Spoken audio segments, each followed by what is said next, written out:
আমি আসলে বয়স হয়ে যাচ্ছে, প্রচুর কথা বলি এবং গত কয়েকদিন ধরে ক্রমাগত কথা বলে যাচ্ছিলাম বিভিন্ন অকেশনে। আজকে কী বলবো আমি ভেবে পাচ্ছিলাম না। সেই জন্য যখন আমাকে বললো স্যার অধ্যক্ষের কথা বলতে হবে, আমি আজকে করে আমার উপাধ্যক্ষকে বললাম যে আপনি যদি কিছু বলেন।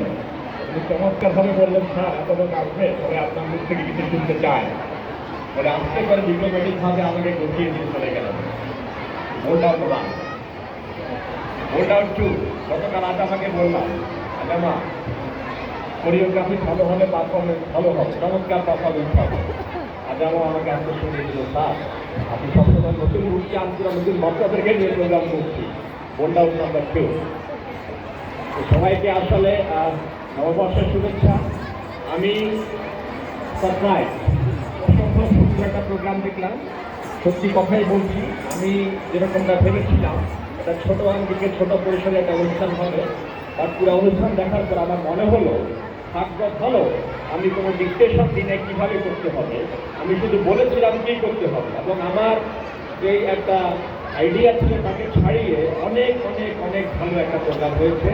আজকে যারা প্রোগ্রামের সাথে সার্বিকভাবে জড়িত ছিলেন, আমাদের VP junior Jebin Akter madam, আজামা সামাদু, এবং প্রত্যেকে চলে ছিলেন আমাদের জান্নাত ম্যাডাম থেকে শুরু করে যারা পর্দার সামনে এবং পর্দার পিছনে যারা ইনভলভ ছিলেন, তাদের সবাইকে আমার অন্তর থেকে আমি কৃতজ্ঞতা জানাচ্ছি।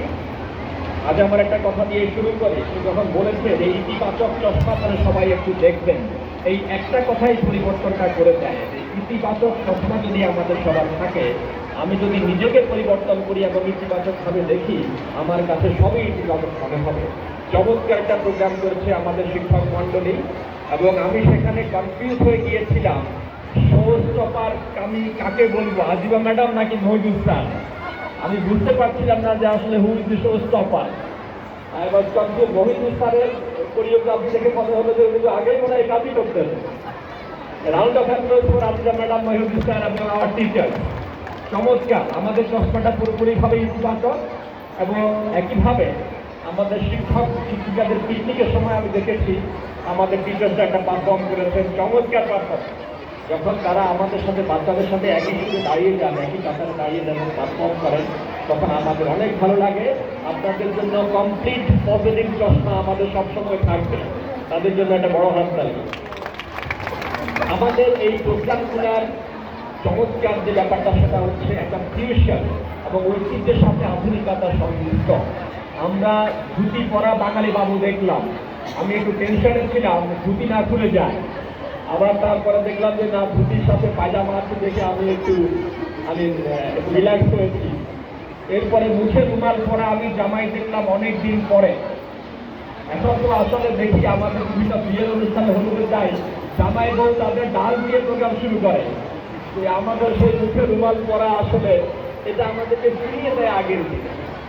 সেলিম এবং আনারকলির প্রেম কাহিনী, আনারকলির যুদ্ধ সেলিমের কন্দন, নামগুলোই ভুলে গেছিলাম, এখন তো সেটা নাই। সেলিম, আনারকলি, আক্তার শহীদ, মুশাররফ জাবির, এই গল্পগুলো তো এখন নাই আসলে। এখন hi good Jacob and this that, এই ধরনের চলে যাচ্ছে আসলে। তো সেজন্যই একটা চমৎকার সংমিশ্রণ আমাদের পুরানা এবং নতুন এই যুগে আমরা যাত্রা দেখলাম এবং আরও অনেক প্রোগ্রামই আমরা দেখলাম। তো সেজন্যই সবাইকে আন্তরিকভাবে ধন্যবাদ জানাই। আজকে আমি কোনো পদের দিতে আসিনি। সম্রাট আকবর একটা কথা বলেছিলেন, উনি প্রচলন করেছিলেন হাল খাতা নতুন করে শুরু করতে হবে। রবীন্দ্রনাথ ঠাকুর একই সুরে কথা বলেছেন, তিনি বলেছেন বুঝে যাক জরা, আমাদের সব কিছুকে আমরা পিছনে ফেলে আমরা যারা জীর্ণতাকে পিছনে ফেলে সামনে এগিয়ে যাই।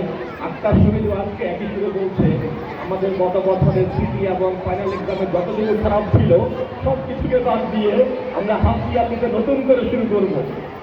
আবার শুরু করলাম সেই পুরানা লেকচার একাডেমিক। এখানে আমি শেষ করছি। সবাইকে নববর্ষের শুভেচ্ছা আবারও, এবং সবাই ভালো থাকবেন, সুস্থ থাকবেন। যারা অংশগ্রহণ করেছে, বাচ্চারা যারা পার্টিসিপেট করেছে, আমার কৃতজ্ঞতা শেষ হয় তাদের সবার প্রতি। সবাইকে অনেক ধন্যবাদ।